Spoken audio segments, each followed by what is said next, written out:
Welcome back to Philadelphia, PA. Think back to some of the recent additions via the portal. Baker Mayfield, of course, Heisman Trophy winner, #1 overall pick. Kyler Murray, essentially the same thing the following year.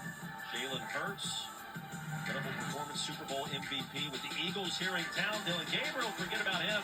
1 year stop in between UCF and Oregon. And then now John Mateer from Washington State, perhaps 2 seasons in Norman. ... What will that lead to for the young signal caller? And it's been impressive. There's been an impressive run of QBs at Oklahoma, and not just Khalid. That was a gorgeous day in Philadelphia, PA. The sun is shining. The clouds were separating from each other. Like, for instance, look out! Mateer has cooled off a little bit in the last quarter. That's a gain of 28. Yeah, that's probably the gain of 28. But it seems like it's getting a little bit optimistic. But Zateng is a speedy guy. Time for Mateer. Trying to dump it across the middle to Robinson. And the pass was batted down. Right at the line of scrimmage. Mateer, 6-1 frame. 2nd and 10. I heard my band in the background.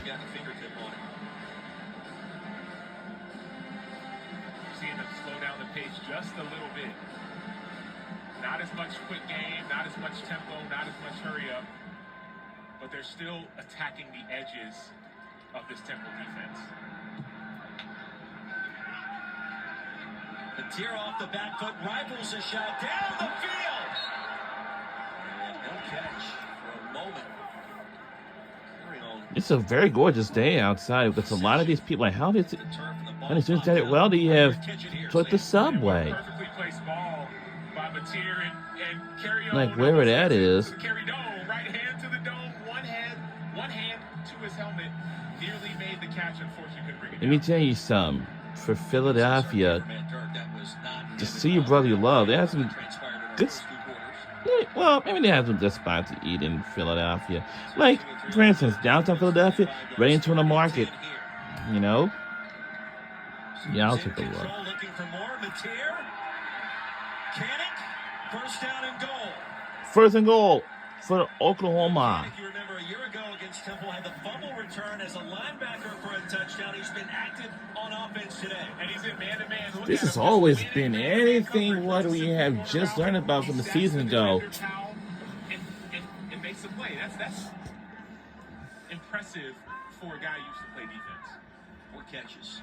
86 yards today. Big personalities on the Sooners roster. That corner and incomplete. That corner is incomplete. The intended target, Castleberry in coverage. 2nd and goal for Oklahoma. Kind of a lull to begin our 3rd quarter between these two sides, and credit Oklahoma's defense. Gone nowhere after halftime. Brent Venables told Maryland Payne just moments ago he was so impressed with how that defense stood tall after the turnover, interception tossed by Mateer. Not yet. We don't have anything going on today. Into the flats, to the edge, and across and the touchdown Oklahoma. Xavier Robinson. First score of the season for the sophomore. And the Sooners on the board and rolling once again in Philadelphia.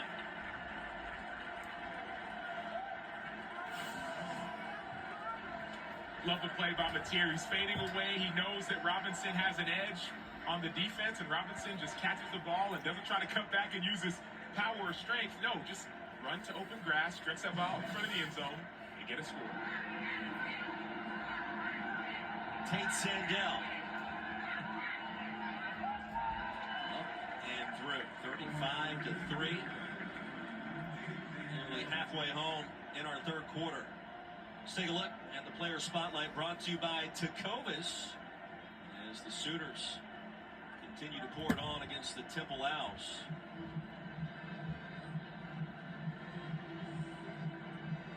And it is Jaren Kanik, multi-talented tight end, former linebacker, not only the 4 catches today for 86, the 2-point conversion first touchdown of the game for OU. He's a leader for this team. We talked to Ben Arbuckle, and he said, never have I seen a guy that's not the quarterback. He's such a film junkie. This guy's in the room before the quarterback, and he's out after him. You see him, he's going to recover a fumble on special teams, and on defense, he's an attacking, aggressive, physical player. Played the last 3 years at linebacker, but it's not just that. He can throw the ball as well. Had a 2-point conversion pass for a touchdown here as a quarterback, if you will. No-look pass.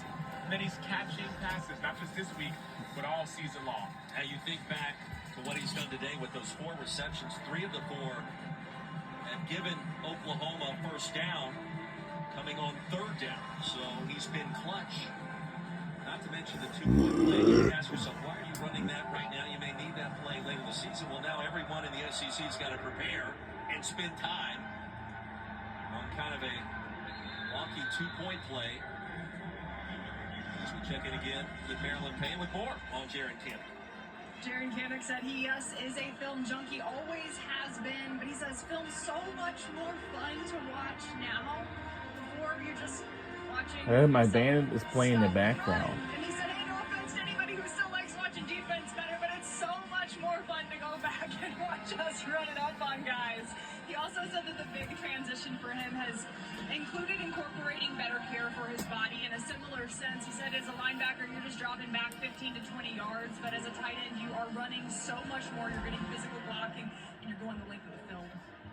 Kanak originally committed to Clemson in the recruiting process when Brent Venables was still in Tigertown, and then followed Coach V to Norman when he became the head coach. Brent Venables won 2 national titles with the Tigers in the ACC, and of course, a national championship at OU as well. And Bob Stoops just trying to get this program back to the college football playoff and have a chance to bring another Tiger to the Palace on the Prairie. 2nd and 6. 4-yard run by Jay Ducker.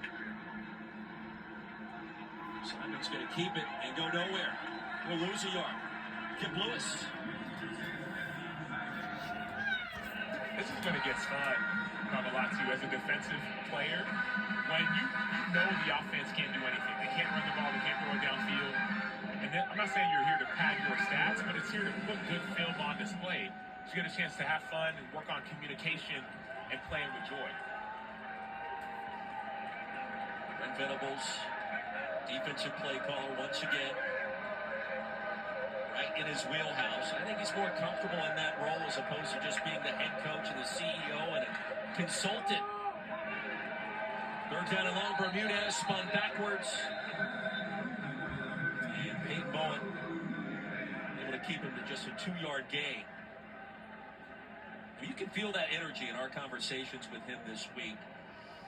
There is a tactical shift for him on the sidelines this season, but instead of him in the background suggesting plays, thinking this is what we need to do, planting the seed, if you will, with whoever was technically calling the plays, he's the guy doing it. And it's how he made a name for himself, going back to his original days at OU. But he hasn't taken off the head coaching hat fully. I love the conversation we had with him this week, talking about the length of the season and how they want to peak at the right time. He said he's been a part of teams that had early success and faltered later. He doesn't want to be a part of one of those teams. Adding a low punt actually will be somewhat impressive in the box score tomorrow. Give him 46, 35-3. Oklahoma gets it back after this.